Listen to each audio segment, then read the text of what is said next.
You've got a brown bottle of hydrogen peroxide sitting in your medicine cabinet right now, and I'd bet money you only use it for one thing, pouring it on a scraped knee.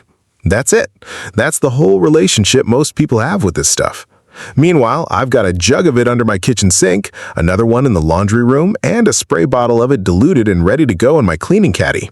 Not because I'm eccentric, because I've been doing this job for over 20 years. My dad did it for 30 before me, and my grandfather ran a janitorial crew back when bleach was basically the only thing anybody trusted. Hydrogen peroxide got written off as a medicine cabinet chemical, and nobody ever told the average homeowner what commercial cleaners have known forever. It's one of the most versatile, safest, cheapest tools you can own. It kills mold. It pulls stains out of grout that bleach won't touch. It disinfects cutting boards without leaving behind the residue bleach does. And most people are walking past it in the store, grabbing a $9 specialty spray instead for a job a $1 bottle handles better.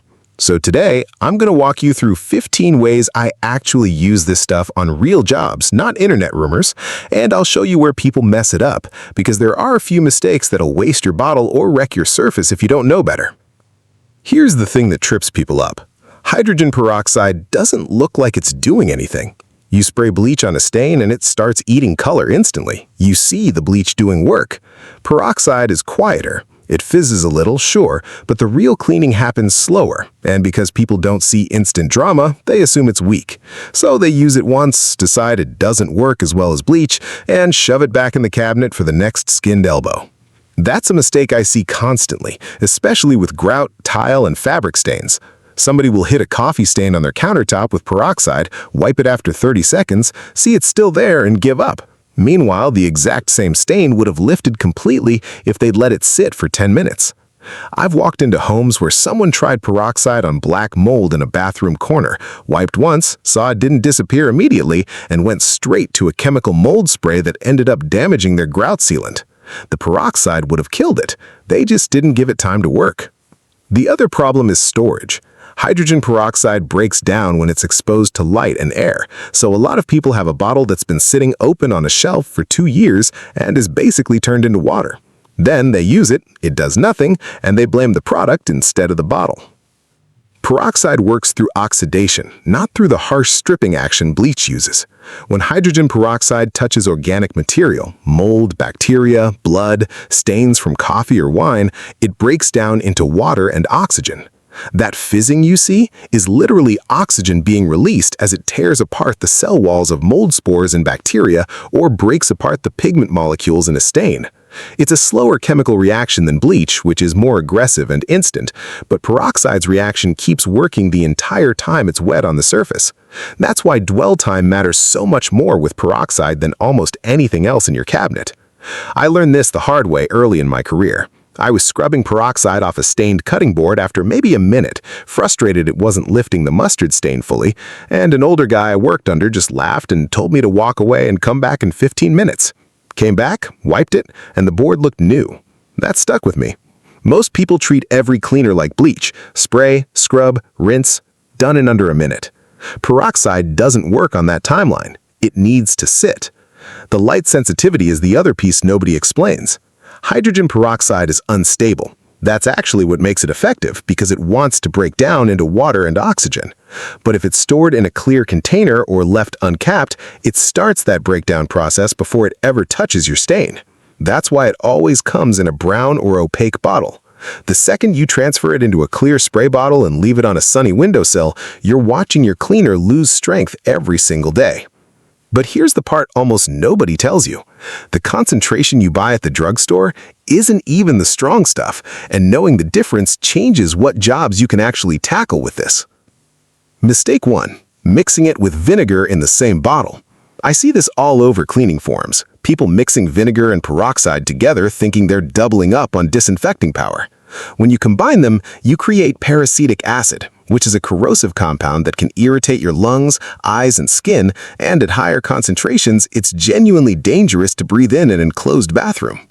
Separately, both are useful. Combined in the same spray bottle, you've made something neither of them intended to be. If you want to use them both on a same surface, spray one, wipe it off completely, then apply the other. Never combine them in a single container. Mistake 2. Using it full strength on colored fabric or dyed surfaces without testing. Standard drugstore peroxide is 3%, and even at that low concentration, it can lighten dyed fabric, colored grout, and some stone surfaces if you leave it sitting too long or use it too often. I've had customers ruin a dark bath mat because they soaked it in peroxide overnight trying to kill mildew and woke up to a mat with a bleached-out patch right where the stain used to be. Peroxide is gentler than bleach, but gentler than bleach doesn't mean safe on everything. Always test on a hidden spot first, inside a hem, a corner of grout under the vanity, wherever it won't be seen if it goes wrong. Mistake 3. Expecting it to work like bleach, so wiping too soon or using too little. This is the one I already touched on, but it deserves its own mention because it's the single biggest reason people think peroxide doesn't work. They spray a light mist, wait 10 seconds, and wipe. Peroxide needs to be applied generously enough to stay wet on the surface, and it needs real time, usually 5 to 15 minutes depending on the job, to finish its reaction. If it dries out before that reaction completes, you've only gotten partial results, and reapplying constantly wastes product for no reason. A heavier initial application with proper dwell time beats 5 light passes every time. But the mistake that costs people the most money is the next one, and it's about which surfaces you should never let this stuff touch, because on the wrong material, it doesn't just fail, it actually damages what you're trying to clean. Solution: 15 ways to use hydrogen peroxide. Before I get into the list, one rule that applies across almost every use here: stick with standard 3% peroxide from the store for household jobs. You can find higher concentrations, 6, 12, even 35% food grade, but anything above 3% needs gloves, eye protection, and real caution because it can burn skin and fabric on contact. For everything I'm about to walk through, 3% is your workhorse. 1. Disinfecting cutting boards and countertops. After you wash a cutting board with soap and water, spray it down with straight 3% peroxide and let it sit for 10 minutes before rinsing. This is especially important after cutting raw chicken or fish, where soap alone doesn't reliably kill everything sitting in the knife grooves. My grandfather did this on every commercial kitchen job he ever ran, decades before food safety became a marketing term. It was just how you kept a board clean. 2. Killing mold and mildew in bathrooms. Pour peroxide into a spray bottle undiluted. Coat the moldy area, grout lines, caulk, shower corners, and let it sit 15 minutes, then scrub with an old toothbrush and rinse. Unlike bleach, peroxide actually penetrates porous surfaces like grout instead of just bleaching the surface color while leaving mold spores alive underneath. This is the fix for the mistake I mentioned earlier. Give it time. Don't rush the scrub. 3. Whitening grout without bleach fumes. Same method as mold removal, but for grout that's just discolored rather than actively growing mold. Peroxide mixed into a paste with baking soda, enough to form something like toothpaste, and left on grout for 20 minutes before scrubbing will pull years of grime out without the harsh smell of a bleach-based grout cleaner. 4. Removing bloodstains from fabric or carpet. Cold peroxide poured directly onto a fresh bloodstain will fizz on contact. That fizzing is literally the reaction breaking down the protein in the blood. Let it fizz out completely, blot with a clean cloth, and repeat if needed. Never use hot water on a bloodstain before this step. Heat sets the protein and makes it permanent. 5. Brightening dingy white laundry. Add a cup of 3% peroxide to your wash cycle in place of chlorine bleach for whites. It won't yellow over time the way repeated bleach use can, and it's safer on elastic and fabric fibers. 6. Cleaning and deodorizing a toilet bowl. Pour about a cup of peroxide into the bowl, let it sit 30 minutes, longer for a bowl with heavy staining, then scrub with your toilet brush. It handles hard water rings and mineral buildup better than most people expect from something this cheap. 7. Sanitizing sponges and dish rags. Soak your kitchen sponge in a bowl of peroxide once a week. Sponges hold on to bacteria more than almost anything else in your kitchen, and this simple soak resets it without you needing to microwave it or replace it every few days. But before you get further down this list, there's one use that surprises people more than any other, and it's sitting in your garage right now. 8.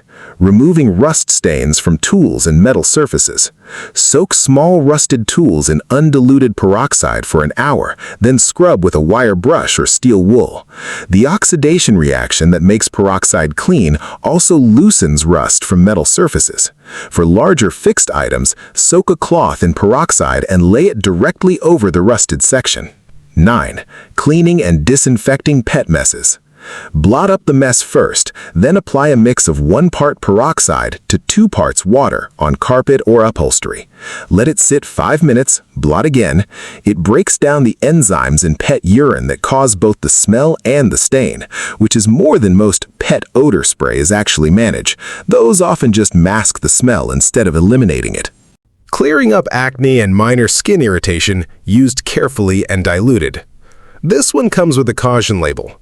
Dermatologists generally don't recommend regular use on skin because it can be irritating and slow healing on open wounds.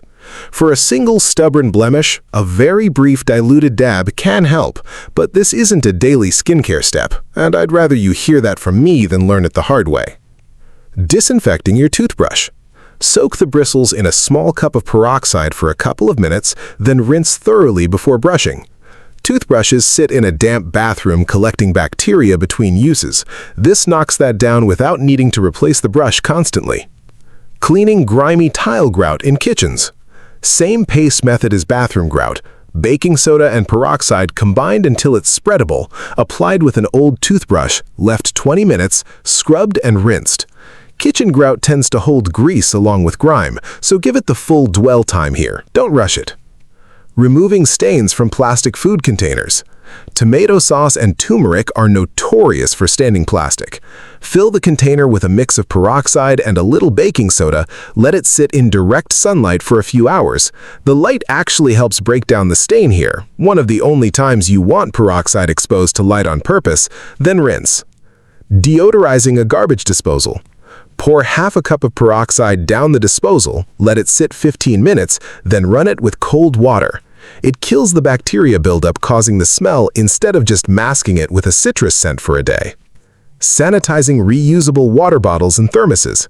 Fill with a peroxide and water mix, let it sit for 30 minutes, then rinse thoroughly multiple times. These bottles are dark, damp, and rarely fully dry between uses, exactly the environment bacteria love. And a standard dish rinse doesn't reach the bottom seam the way a peroxide soak does. Pro tip, and this is the one thing I tell every crew I've trained, keep a spray bottle of peroxide wrapped in a layer of aluminum foil or stored in a cabinet, never on an open shelf. It blocks light exposure completely, and I've had bottles stay at full strength for months longer than the ones left sitting out. Most people lose half their peroxide's power before they even get to use it, just from storage, and this fixes that for free. One more thing worth repeating. Always do a small test spot before using peroxide on anything colored or dyed, and never combine it with vinegar in the same container. Those two mistakes account for almost every complaint I hear about this stuff going wrong. That's 15 ways I actually use hydrogen peroxide on real jobs, not just theory.